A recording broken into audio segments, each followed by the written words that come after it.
I'm here at the local Tesla owners Toys for Tot drive, and guess what I found? The Cybertruck is actually here. I'm gonna give you a quick walk around. All right, so I actually need to help set up for this event. It's a Toys for Tot drive. We got the pile started already, which is great. But this truck, I think, you know, it's not just the striking looks to me. There's a lot of technology inside of this. One thing is that the car actually has steer-by-wire, which means that the ratio that you turn the wheel will depend on how fast you're driving. So when you're driving slower, like in a parking lot, you turn the wheel and it turns the steering wheel, and it actually turns the actual wheels quite a bit. This is also the first car with 48 volt architecture. Why is that important? Well, 48 volts, if you want the equation for power, it's basically voltage times current.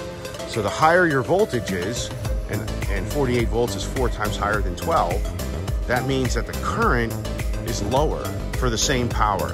And lower current means smaller wires and lighter weight and less of them, because this car also is has networking technology. So instead of wires having to constantly go from one point back to the processor, they can actually go from the processor to one point, and then that point, like a window, can go to a door, and then that can go to something else. So it's like 70% less wire in this thing.